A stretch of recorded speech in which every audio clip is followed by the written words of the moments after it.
ବହୁତ ଦିନ ତଳର କଥା। ଏକ ଜଙ୍ଗଲରେ ନାଟୁ ଓ କୁନି ନାମକ ଦୁଇ ଭାଇ ଭଉଣୀ ତାଙ୍କର ମା ଟୁନି ଚଢ଼େଇ ସହିତ ରହୁଥିଲେ। ଟୁନି ଚଢ଼େଇର ତା ପିଲାମାନଙ୍କ ଛଡ଼ା ଆଉ କେହି ବି ନଥିଲେ। ସେଦିନ କୁନି ଜଙ୍ଗଲରୁ ନଡ଼ିଆ ତୋଳିକି ଆଣିଲା ଓ ତା ମାକୁ ଦେଇ କହିଲା,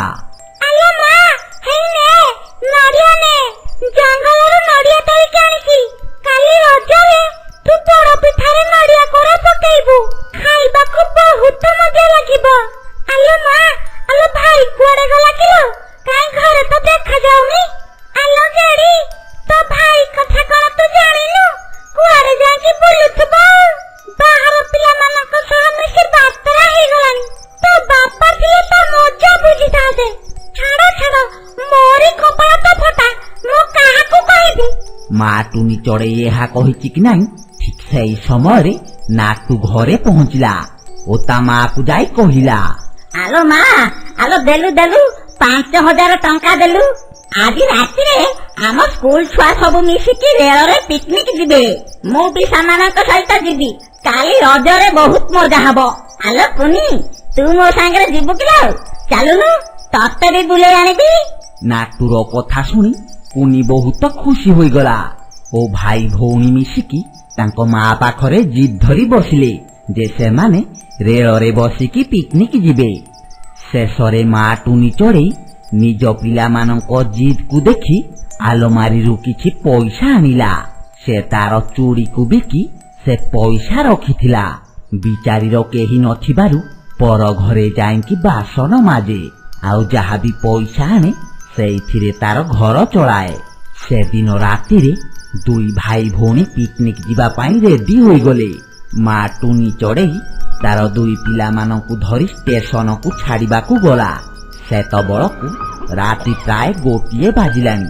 କୁନି ଓ ନାଟୁ ଷ୍ଟେସନରେ ପହଞ୍ଚି ଦେଖିଲେ ସେମାନଙ୍କର ସବୁ ସାଙ୍ଗ ଷ୍ଟେସନରେ ପହଞ୍ଚି ଯାଇଥିଲେ, ହେଲେ ଟ୍ରେନଟି ଏପର୍ଯ୍ୟନ୍ତ ଆସିନଥିଲା।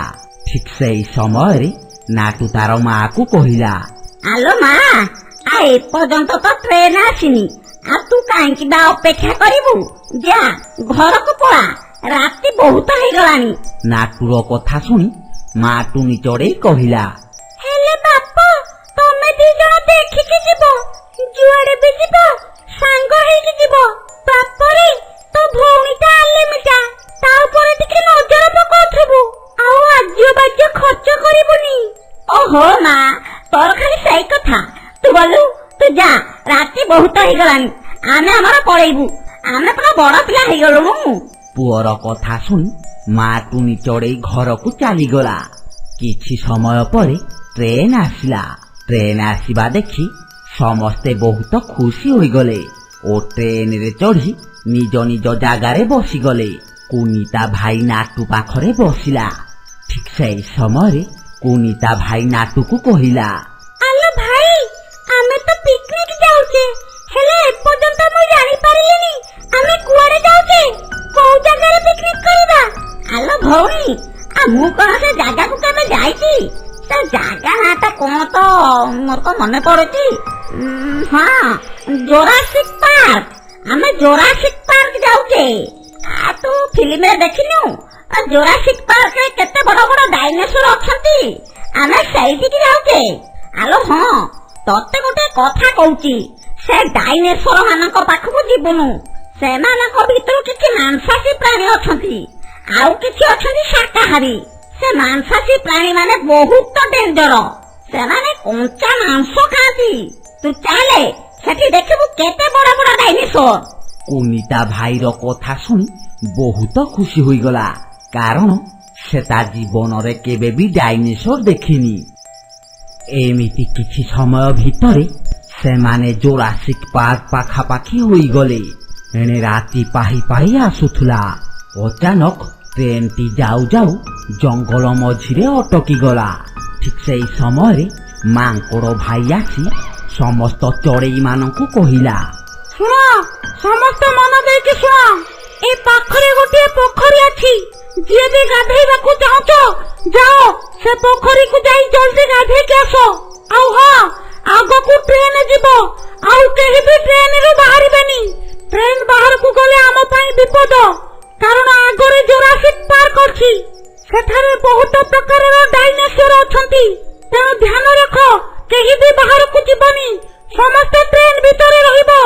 ମାଙ୍କଡର କଥା ଶୁଣି ସମସ୍ତେ ସେ ପୋଖରୀକୁ ଗାଧେଇବାକୁ ଗଲେ, କିନ୍ତୁ କୁନି ସେ ପୋଖରୀକୁ ଗାଧେଇବାକୁ ଗଲା ନାହିଁ।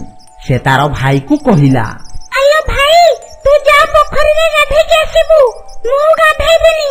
ମୁଁ ଏଠି ଗାଧେଇଲେ ମତେ ଥଣ୍ଡା ଧରିଯିବ, ମୁଁ ଘରକୁ ଗଲେ ଗାଧେଇବି। ଏହା ଶୁଣି ନାଟୁ କହିଲା, ହଉ ଠିକ ଅଛି, କିନ୍ତୁ ତୁ ଟ୍ରେନ ବାହାରକୁ ଯିବୁନୁ। ଟ୍ରେନ ବାହାରକୁ ଗଲେ ବିପଦ। ମୁଁ ଯାଉଛି ଗାଧେଇକି ଆସିବି, ମତେ ଅପେକ୍ଷା କରିଥା। ଏହା କହି ନାଟୁ ସେ ପୋଖରୀକୁ ଗାଧେଇବାକୁ ପଳେଇଲା। ଟ୍ରେନ ଭିତରେ କେହି ବି ନଥାନ୍ତି। କୁନି ଏକୁଟିଆ ବସିଥାଏ। କିଛି ସମୟ ବିତିଗଲା। କୁନି ଟ୍ରେନ ଭିତରେ ଏକୁଟିଆ ବସି ବସି ବିରକ୍ତ ହୋଇଗଲା। ତେଣୁ ସେ ଚିନ୍ତା କଲା, ଆରେ ଏମାନେ ତ ଏତେ ବଡ ହେଲାଣି ଆସିନାହାନ୍ତି। ମୁଁ ଆଉ କେତେ ସମୟ ଏଠି ଅପେକ୍ଷା କରିବି? ଯାଉଛି ଟିକେ ଏ ଜଙ୍ଗଲ ଆଡେ ବୁଲି ଆସେ। ଏଇ ଜଙ୍ଗଲଟା କେତେ ସୁନ୍ଦର ଦେଖାଯାଉଛି। ଏହା କହି କୁନି ସେ ଟ୍ରେନ ଭିତରୁ ବାହାରିଲା ଓ ସେ ଜଙ୍ଗଲ ଭିତରକୁ ଗଲା। ସେ ଜଙ୍ଗଲରେ ବୁଲୁ ବୁଲୁ ହଠାତ୍ ଦେଖିଲା ଗୋଟିଏ ଗଛ ମୂଳରେ ଦୁଇଟି ବଡ ବଡ ଅଣ୍ଡା ଥୁଆ ହୋଇଛି। ବଡ ବଡ ଅଣ୍ଡା ଦୁଇଟିକୁ ଦେଖି କୁନି ଚଢେଇ ବହୁତ ଖୁସି ହୋଇଗଲା। ଆରେ ବାଃ, ଏ ଜଙ୍ଗଲରେ ଏତେ ବଡ ବଡ ଅଣ୍ଡା ଅଛି। ଯାଉଛି ଗୋଟିଏ କାମ କରିବି, ଏ ବଡ ବଡ ଅଣ୍ଡା ଦୁଇଟିକୁ ଘରକୁ ନେଇଯିବି। ଆଉ ଏ ଅଣ୍ଡାକୁ ଫୁଟେଇ ଦେଖିବି ଏ ଅଣ୍ଡା ଭିତରେ କାହାର ଛୁଆ ଅଛି। ଏହା କହି କୁନି ଚଢେଇ ସେ ଅଣ୍ଡା ଦୁଇଟିକୁ ନିଜ ସହିତ ନେଇଗଲା ଓ ଟ୍ରେନ ଭିତରକୁ ଯାଇ ତା ବ୍ୟାଗ ଭିତରେ ସେ ଦୁଇଟି ବଡ ବଡ ଅଣ୍ଡାକୁ ପୂରେଇ ଦେଲା। କିନ୍ତୁ କୁନି ଚଢେଇ ଜାଣିନଥିଲା ଯେ ସେ ଅଣ୍ଡା ଦୁଇଟି ସାଧାରଣ ଅଣ୍ଡା ନୁହନ୍ତି। ସେ ଦୁଇଟି ଯାକ ଅଣ୍ଡା ଗୋଟିଏ ବିଶାଳ ବଡ ଡାଇନେସୋର ଥିଲା।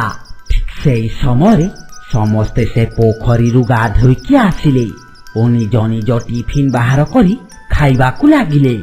ଏଣେ ସେ ମା ଡାଇନେସୋର ସେ ଗଛ ମୂଳକୁ ଆସି ଦେଖିଲା ତାର ଅଣ୍ଡା ସେଠାରେ ନାହିଁ। ତା ଅଣ୍ଡାକୁ ସେ ନ ପାଇ ବହୁତ ଜୋରେ ଗର୍ଜନ କରିବାକୁ ଲାଗିଲା ଓ ଶୁଙ୍ଗି ଶୁଙ୍ଗି ତା ଅଣ୍ଡାକୁ ଖୋଜିବାକୁ ଲାଗିଲା। ଏଣେ ଟ୍ରେନରେ ଥିବା ସମସ୍ତ ଚଢେଇ ମା ଡାଇନେସୋର ଗର୍ଜନ ଶୁଣି ସମସ୍ତେ ଡରିଗଲେ। ଠିକ୍ ସେଇ ସମୟରେ ମାଙ୍କଡ କହିଲା, ଆରେ ଆରେ ସମସ୍ତେ ସତର୍କ ହୋଇଯାଅ। ଯାହା ଲାଗୁଛି ଡାଇନେସୋର ଆମକୁ ଦେଖିଦେଇଛି। ଆଉ ଆମେ ଡେରି କରିବାନି, ଟ୍ରେନକୁ ଚଲାଇ ଆଗକୁ ଯିବା, ନହେଲେ ସେ ଡାଇନେସୋର ଆମ ଟ୍ରେନ ପାଖକୁ ଆସିଯିବ ଆଉ ଆମ ଉପରକୁ ଆକ୍ରମଣ କରି ଚାଲ ଏଠୁ ପଳେଇବା। ଏହା କହି ସେମାନେ ସେଠୁ ଟ୍ରେନକୁ ଆଗକୁ ନବାକୁ ଲାଗିଲେ। ଠିକ୍ ସେଇ ସମୟରେ ସେ ମା ଡାଇନେସୋର ଶୁଙ୍ଗି ଶୁଙ୍ଗି ଟ୍ରେନ ପାଖକୁ ଆସିଗଲା ଓ ଟ୍ରେନ ପଛେ ପଛେ ଦୌଡ଼ିବାକୁ ଲାଗିଲା। ମା ଡାଇନେସୋରକୁ ଦେଖି ସମସ୍ତ ପକ୍ଷୀମାନେ ବହୁତ ଡରିଗଲେ। ଏଣେ ମା ଡାଇନେସୋରଟି ଜାଣି ଯାଇଥିଲା ଯେ ସେ ଟ୍ରେନ ଭିତରେ ତାର ଅଣ୍ଡା ଦୁଇଟି ଅଛି। ତେଣୁ ସେ ବାରମ୍ବାର ଟ୍ରେନର ଝରକାକୁ ଆକ୍ରମଣ କରୁଥିଲା। ଏସବୁ ଦେଖି ପକ୍ଷୀମାନେ ଭୟରେ ଥରିବାକୁ ଲାଗିଲେ। ଠିକ୍ ସେଇ ସମୟରେ ମାଙ୍କଡ କହିଲା, ଆରେ ଇଏ କଣ? ଆମେ ତ ଏ ଡାଇନେସୋର କିଛି ବି କରିନା। ଆରେ ଆମ ପଛରେ କଣ ପାଇଁ ପଡିଛି? ଆରେ ବାପରେ, ଇଏ ତ ଟ୍ରେନକୁ ଜୋରେ ଧକ୍କା ମାରିବାରେ ଲାଗିଛି। ଆରେ ଇଏ ଯଦି ଟ୍ରେନକୁ ଗଳି ପକେଇବ ତେବେ ଆମ ସମସ୍ତଙ୍କୁ ଖାଇଯିବ। ଆରେ ଦେଖ ଦେଖ, ସେ ଡାଇନେସୋର କେମିତି ସେ ବ୍ୟାଗକୁ ଅନାଇଛି। ଆରେ ଏ ବ୍ୟାଗଟା କାହାର? ଏଇ ବ୍ୟାଗ ଭିତରେ କଣ ଅଛି? ମାଙ୍କଡର କଥା ଶୁଣି କୁନି ଜାଣିଗଲା ଯେ ଅଣ୍ଡା ଦୁଇଟି ସେ ମା ଡାଇନେସୋରର। ତେଣୁ ସେ ଡରି ଡରି ମାଙ୍କଡକୁ କହିଲା, ମାଙ୍କଡ ଭାଇ, ମୁଁ ଏ ଜଙ୍ଗଲରୁ ଦୁଇଟି ବଡ ବଡ ଅଣ୍ଡା ପାଇଲି। ଆଉ ସେ ଅଣ୍ଡା ଦୁଇଟିକୁ ଆଣି ଏ ବ୍ୟାଗ ଭିତରେ ପୁରେଇ ଦେଇଛି। ମତେ ଯାହା ଲାଗୁଛି ଏ ଅଣ୍ଡା ଦୁଇଟି ବୋଧେ ସେ ଡାଇନେସୋର, ଆଉ ସେଥିପାଇଁ ସେ ଆମ ପଛରେ ପଡିଛି। କୁନି ଚଢେଇର କଥା ଶୁଣି ମାଙ୍କଡ ବହୁତ ରାଗିଗଲା ଓ କହିଲା, ବଦମାସ, ତତେ ବା ମନା କରିଥିଲି ଏ ଟ୍ରେନ ବାହାରକୁ ଯିବୁନି ବୋଲି। ତୁ କଣ ଜାଣିପାରୁନୁ ଏ ଜଙ୍ଗଲରେ କେତେ ବଡ ବଡ ଡାଇନୋସର ଅଛନ୍ତି? ଏବେ ଆମେ କଣ କରିବା? କେମିତି ଏ ଅଣ୍ଡାକୁ ସେ ଡାଇନୋସର ମାକୁ ଦବା? ମାଙ୍କଡ ଏହା କହିଛି କି ନାହିଁ ନାଟୁ ଚଢେଇ ମାଙ୍କଡକୁ କହିଲା, ମାଙ୍କଡ ଭାଇ, ତମେ ଟେନସନ ନିଅନି, ମତେ ସେ ବ୍ୟାଗଟା ଦିଅ। ମୁଁ ସେ ଡାଇନୋସରକୁ ଦେଇଦେବି। ତା ଅଣ୍ଡା ପାଇଲା ପରେ ସେ ଏଠୁ ପଳେଇବ। ଏହା କହି ନାଟୁ ସେ ବ୍ୟାଗଟି ଆଣିଲା ଓ ସେ ଡାଇନେସୋରକୁ ଦେଇ କହିଲା, ଡାଇନୋସର ଭାଇ, ମୋ ଭଉଣୀକି କ୍ଷମା କରିଦିଅ। ତା ଦ୍ୱାରା ବହୁତ ବଡ ଭୁଲ ହେଇଯାଇଛି। ତାକୁ ତମେ ତମ ସାନ ଭଉଣୀ ଭାବି କ୍ଷମା କରିଦିଅ। ଆଉ ସେ ଭଳି ଭୁଲ କେବେ ବି କରିବନି। ନିଅ ତମ ଅଣ୍ଡା ଦୁଇଟି ନିଅ, ଏ ବ୍ୟାଗ ଭିତରେ ଅଛି। ନାଟୁ ଚଢେଇ ଏହା କହିଛି କି ନାହିଁ, ଡାଇନେସୋର ତା ପାଟିରେ ବ୍ୟାଗ ସହିତ ନାଟୁର ଡେଣାଟିକୁ ଧରି ପକାଇଲା ଓ ବାହାରକୁ ଟାଣି ନେଲା। ଏହା ଦେଖି କୁନି ଚଢେଇ ବହୁତ ଡରିଗଲା ଓ ଭୋ ଭୋ ହୋଇ କାନ୍ଦିବାକୁ ଲାଗିଲା। ନାଟୁ ଭାଇ, ମୋ ନାଟୁ ଭାଇ କିଛି ବଞ୍ଚାଅ, ବଞ୍ଚାଅ ମୋ ନାଟୁ ଭାଇକୁ। ଆରେ ତାକୁ ଡାଇନେସର ମାରିଦେବ। ଆରେ ଟ୍ରେନ ରଖ, ରଖ ଏ ଟ୍ରେନକୁ। ଠିକ୍ ସେଇ ସମୟରେ ମାଙ୍କଡ କହିଲା, ଆରେ ଆରେ ଇଏ କଣ ହେଇଗଲା? ନାଟୁକୁ ଡାଇନେସର ଟାଣି ନେଲା। ଆରେ ଏ ଟ୍ରେନକୁ ଅଟକାଅନି, ଚାଲୁ ରଖ, ଚାଲୁ ରଖ, ଚାଲ। ଆଉ ଆମେ ସେ ଜୁରାସିକ ପାର୍କକୁ ଯିବାନି, ଘରକୁ ପଳାଇବା, ନହେଲେ ସମସ୍ତେ ମରିଯିବା। ଚାଲ ଚାଲ। ଏହା କହି ସେମାନେ ଆଉ ଜୁରାସିକ ପାର୍କକୁ ଗଲେ ନାହିଁ। ସେମାନେ ଘରକୁ ଫେରିଗଲେ। ଏଣେ କୁନି ଚଢେଇ ନିଜ ଭାଇ ନାଟୁ କଥା ଚିନ୍ତା କରୁଥିଲା। ଏବେ ସେ ଘରକୁ ଯାଇ ତା ମାକୁ କଣ କହିବ? ସେ ଜାଣିଥିଲା ତା ମା ଜାଣିଲେ କାନ୍ଦି କାନ୍ଦି ମରିଯିବ। ଠିକ୍ ସେଇ ସମୟରେ ଟ୍ରେନଟି ଷ୍ଟେସନରେ ପହଞ୍ଚିଲା। କୁନି ଚଢେଇ ଘରକୁ ନ ଯାଇ ଷ୍ଟେସନରେ ବସିଲା ଓ କାନ୍ଦିବାକୁ ଲାଗିଲା। ହଠାତ୍ ମାଙ୍କଡ ଆସି କୁନି ଚଢେଇକୁ ବୁଝେଇ କହିଲା, ଏ କୁନି ଚଢେଇ, ମତେ କ୍ଷମା କରିଦେ। ମୁଁ ତୋ ଭାଇକୁ ବଞ୍ଚେଇ ପାରିଲିନି। ଯଦି ଆମେ ସେ ଟ୍ରେନକୁ ସେଠାରେ ରଖିଥାନ୍ତେ, ତେବେ ଆମେ ସମସ୍ତେ ମରି ଯାଇଥାନ୍ତେ। ଭଗବାନ କରନ୍ତୁ ତୋ ଭାଇର ଆତ୍ମାକୁ ଶାନ୍ତି ମିଳୁ। ମାଙ୍କଡ ଏହା କହିଛି କି ନାହିଁ, ହଠାତ୍ ନାଟୁ ଚଢେଇ ସେ ଟ୍ରେନ ଉପରୁ ବାହାରିଲା। ଯେତେବେଳେ ସେ ଡାଇନେସର ଟାଣି ନେଲା, ନାଟୁ ଟ୍ରେନଟିକୁ ଜାବୁଡି ଧଇଲା ଓ ସେ ଡାଲା ଉପରକୁ ଚଢି ଯାଇଥିଲା। ହଠାତ୍ ନାଟୁକୁ ବଞ୍ଚିଥିବାର ଦେଖି ସମସ୍ତ ଚଢେଇ ବହୁତ ଆଶ୍ଚର୍ଯ୍ୟ ହୋଇଗଲେ ଓ କୁନି ଚଢେଇ ତା ଭାଇକୁ ଦେଖି ବହୁତ ଖୁସି ହୋଇଗଲା। ନାଟୁ ସେମାନଙ୍କୁ ସବୁ କଥା କହିଲା। ତାପରେ କୁନି ଓ ନାଟୁ ଖୁସିରେ ଘରକୁ ପଳାଇଲେ ଓ ନିଜ ଗାଁରେ ରଜ ପାଳନ କଲେ।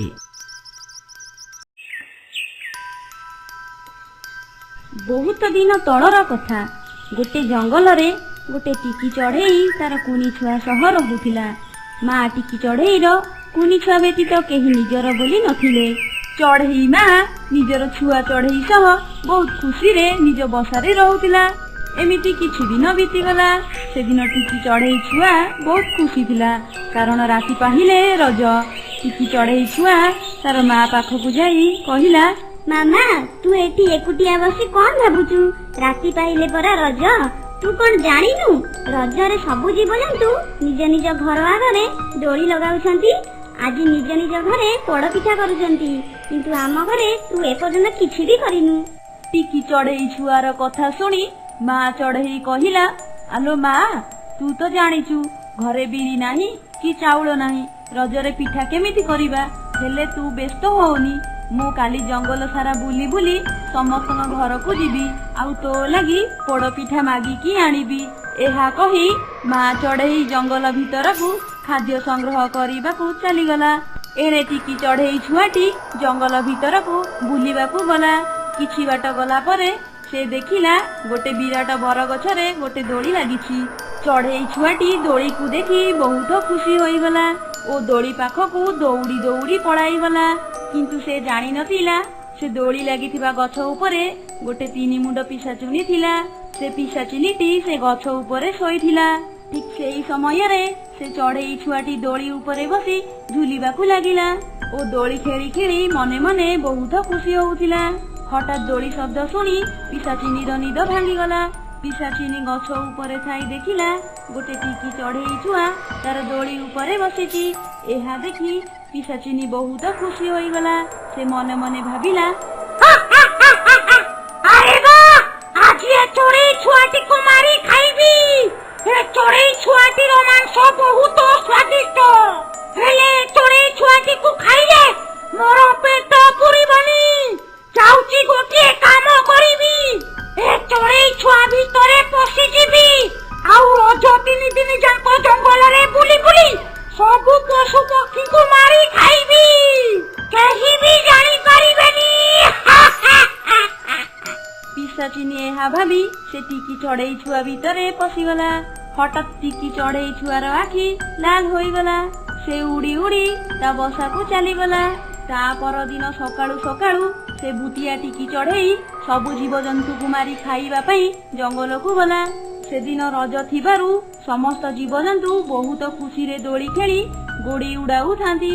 ଭୂତିଆ ଚଢେଇ ବାଟରେ ଯାଉ ଯାଉ ଦେଖିଲା ଗୋଟିଏ ମେଣ୍ଢା, ଶିଆଳ ଓ କୁକୁଡ଼ା ମିଶି ଗୋଟିଏ ଗଛରେ ଦୋଳି ଖେଳୁଛନ୍ତି।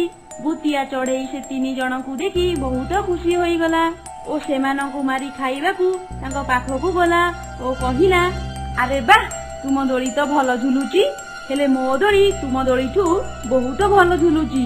ମୋ ଦୋଳିରେ ତୁମେ ମାନେ ବସିଲେ ବହୁତ ମଜା ଆସିବ। ଏହା ଶୁଣି ମେଣ୍ଢା ଓ କୁକୁଡ଼ା ସେ ଭୂତିଆ ଚଢେଇ ଦୋଳିରେ ବସିବାକୁ ଇଚ୍ଛା କଲେ, କିନ୍ତୁ ଶିଆଳ ବହୁତ ଚାଲାକ ଥିଲା। ସେ ଭୂତିଆ ଚଢେଇକୁ କହିଲା, ଆରେ ଟିକି ଚଢେଇ, ମୋ ଦୋଳି ତ ବହୁତ ଭଲ ଝୁଲୁଛି, ମୁଁ ତୁମ ଦୋଳିରେ ବସିବାକୁ ଚାହୁଁନି। ତୁମେ 2 ଜଣଙ୍କୁ ତୁମ ସହ ନେଇଯାଅ, ସେମାନଙ୍କ ସହ ମିଶିକି ଦୋଳି ଖେଳିବ। ଏହା ଶୁଣି ଭୂତିଆ ଚଢେଇ ଓ ମେଣ୍ଢା କୁକୁଡ଼ା ମିଶି ସେଠାରୁ ଚାଲିଗଲେ। ଭୂତିଆ ଚଢେଇ ମନେ ମନେ ବହୁତ ଖୁସି ଥିଲା, କାରଣ ରଜରେ ତାକୁ ସ୍ୱାଦିଷ୍ଟ ମାଂସ ଖାଇବାକୁ ମିଳିଗଲା। ମେଣ୍ଢା ଓ କୁକୁଡ଼ା ସେ ଭୂତିଆ ଚଢେଇ ଦୋଳି ପାଖକୁ ଗଲେ, କିନ୍ତୁ ଭୂତିଆ ଚଢେଇ ଜାଣିନଥିଲା ଯେ ସେ ଚାଲାକ ଶିଆଳ ସେମାନଙ୍କ ପଛ ପଛେ ଆସି ଗୋଟେ ବୁଦାମୂଳେ ଛପି ସେମାନଙ୍କୁ ଦେଖୁଥିଲା। ହଠାତ୍ ମେଣ୍ଢାଟି ଆସି ସେ ଦୋଳିରେ ବସିଗଲା ଓ କହିଲା, ଆରେ ଟିକି ଚଢେଇ, ଏ ଦୋଳିଟିକୁ ଟିକେ ପେଲି ଦିଅ। ପ୍ରଥମେ ମୁଁ ଦୋଳି ଖେଳିବି, ତାପରେ ତୁମେ 2 ଜଣ ଖେଳିବ। ଏହା ଶୁଣି ଭୂତିଆ ଚଢେଇ ନିଜର ଅସଲି ରୂପରେ ପରିଣତ ହୋଇଗଲା। ସେ ଗୋଟିଏ ଭୟାନକ ପିଶାଚୁନିରେ ପରିଣତ ହୋଇଗଲା। ସେ ଦୋଳିଟି ଜୋରରେ ଝୁଲିବାକୁ ଲାଗିଲା। କୁକୁଡ଼ାଟି ସେ ପିଶାଚୁଣିକୁ ଦେଖି ବହୁତ ଡରିଗଲା। ସେ କଣ କରିବ କିଛି ବି ବୁଝିପାରୁ ନଥିଲା। ଏଣେ ସେ ମେଣ୍ଢାଟି ଦୋଳି ଖେଳୁ ଖେଳୁ ତାର ମୁଣ୍ଡଟି ଜୋରରେ ବୁଲାଇବାକୁ ଲାଗିଲା। ହଠାତ୍ ସେ ତଳେ ପଡିଗଲା। ତାର ମୁଣ୍ଡ ଗୋଟେ ପଥରରେ ମାଡ଼ ହୋଇ ଫାଟିଗଲା। ସେଇଠାରେ ହିଁ ତାର ମୃତ୍ୟୁ ହୋଇଗଲା। ଏହା ଦେଖି ପିଶାଚିନୀଟି ବହୁତ ଖୁସି ହୋଇଗଲା ଓ ତାର କଞ୍ଚା ମାଂସକୁ ଖାଇବାକୁ ଲାଗିଲା ଓ କୁକୁଡ଼ାକୁ ହସି ହସି କହିଲା, ଏ କୁକୁଡ଼ା, ତୋ ସାଙ୍ଗ ମେଣ୍ଢାର ମାଂସ ବହୁତ ସ୍ୱାଦିଷ୍ଟ। ଏବେ ତୋର ପାଳି, ତୋତେ ବି ମୁଁ କଞ୍ଚା ଖାଇବି। ଆଜି ରଜରେ ତୁମ 2 ଜଣଙ୍କ କଞ୍ଚା ମାଂସ ଖାଇ ଶାନ୍ତି ହେବି। ଏହା କହି ପିଶାଚିନୀ କୁକୁଡ଼ାକୁ ଧରି ପଳାଇଲା। ସେହି ସମୟରେ ଶିଆଳ ସବୁ କିଛି ଦେଖୁଥିଲା। ହଠାତ୍ ଶିଆଳ ମନ ମନେ ଭାବିଲା, ଆରେ ଏ ପିଶାଚିନୀଟା ତ ବହୁତ ଚାଲାକ। ମୋ ସାଙ୍ଗ ମେଣ୍ଢାକୁ ମାରି ଖାଇଗଲା, ଏବେ ସେ ମୋ ସାଙ୍ଗ କୁକୁଡ଼ାକୁ ବି ମାରିଦବ। ଯେମିତି ବି ହଉ ଏ ପିଶାଚିନୀକୁ ପାନେ ଦବାକୁ ପଡିବ। ଏହା ଭାବି ଶିଆଳ ଗୋଟେ ରାକ୍ଷସର ମୁଖା ପିନ୍ଧିଦେଲା ଓ ରାକ୍ଷସ ପରି ଆବାଜ କରି ସେ ପିଶାଚିନୀ ପାଖକୁ ଗଲା ଓ କହିଲା, ଏ ପିଶାଚିନୀ, ରହିଯା, ସେ କୁକୁଡ଼ାକୁ ମତେ ଦେଇଦେ, ମୁଁ ସେ କୁକୁଡ଼ାକୁ ମାରି ଖାଇବି। ଯଦି ସେ କୁକୁଡ଼ାକୁ ମତେ ନ ଦବୁ, ତେବେ ମୁଁ ତତେ କଞ୍ଚା ଗିଳି ଦେବି, ବୁଝିଲୁ? ଆଉ ହଁ, ଆଜିଠୁ ଏ ଜଙ୍ଗଲ ଛାଡି ଚାଲିଯା। ଆଉ କେବେ ବି ଯଦି ମୁଁ ତତେ ଦେଖିବି, ତେବେ ମୁଁ ତତେ ଛାଡିବିନି, ମାରି ତୋର ରକ୍ତ ପିଇଯିବି।